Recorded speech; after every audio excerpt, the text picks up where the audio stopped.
Денес ќе зборуваме за нешто што навистина го менува начинот на кој се создава софтвер. Замислете си само, цел еден процес каде што сложени линии код едноставно ги нема, а на нивно место доаѓа обичен секојдневен разговор. Идејата е дека една апликација може да се изгради само со опишување на тоа што сакаме да го направи. И токму тоа е централното прашање. Што ако сите тие технички бариери што ги знаеме едноставно исчезнат? Што ако самата визија, идејата, стане директен нацрт за создавање? И знаете што? Ова веќе не е научна фантастика. Ова се случува токму сега. Еве накратко ни што ќе поминеме. Прво, ќе зборуваме за револуцијата на кодирање со вештачка интелигенција. Потоа, како една обична наредба станува готов производ. Ќе видиме како изгледа тој креативен диалог со вештачката интелигенција, како се отклучува незината вистинска моќ. И на крај, како секоја идеја може да се реализира. Добро, да почнеме со првиот дел.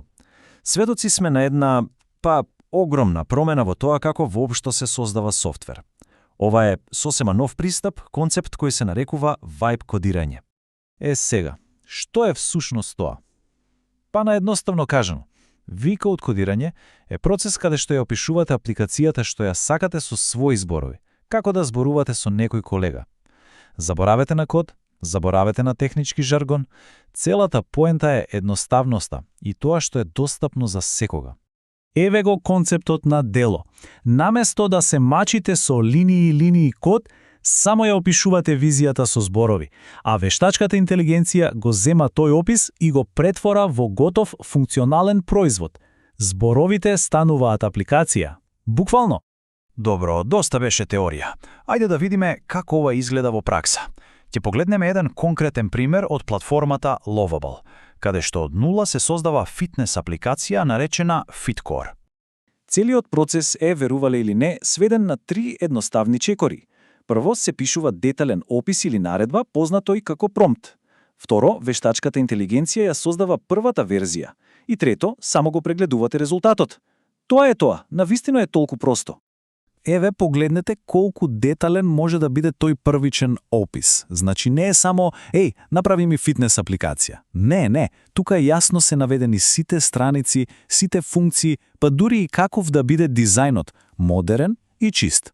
Правилото е јасно. Колку подетално, толку подобро. И тука се случува магијата.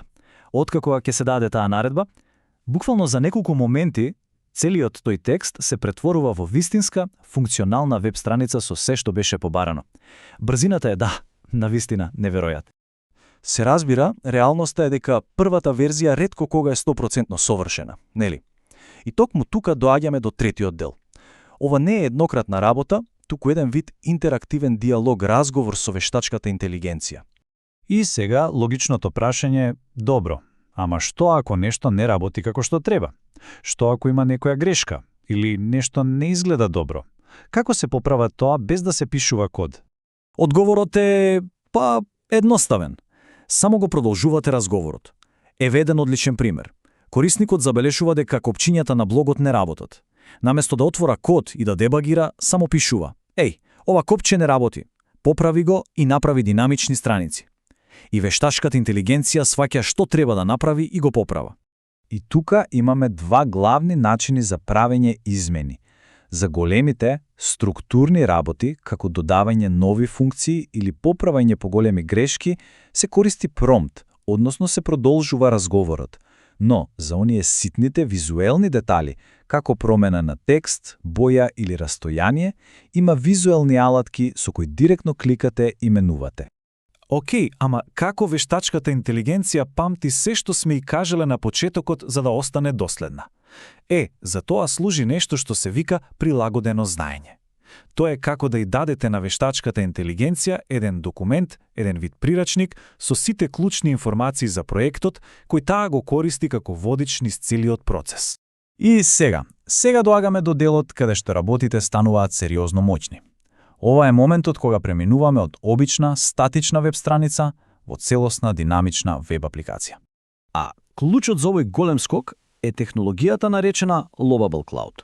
Најдобро е да се замисли како мозокот или моторот на апликацијата. Токму таа овозможува серверска логика, што значи дека апликацијата може да работи со податоци, да има корисници и да извршува многу посложени задачи. И штом се вклучи тоа, се отклучуваат еден куп напредни функции. Зборуваме за работи како регистрација и најава на корисници, трајно чување на податоци во база, интеграции за плаќање, поврзување со други онлайн сервиси, па дури и автоматско праќање мејлови. Значи, суштината е во оваа трансформација.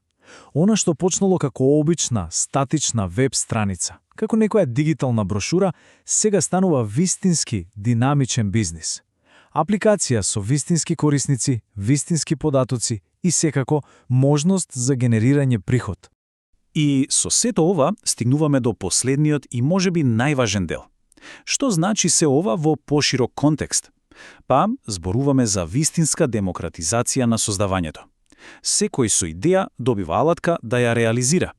И да бидеме јасни, ова не е само некоја теоретска приказна.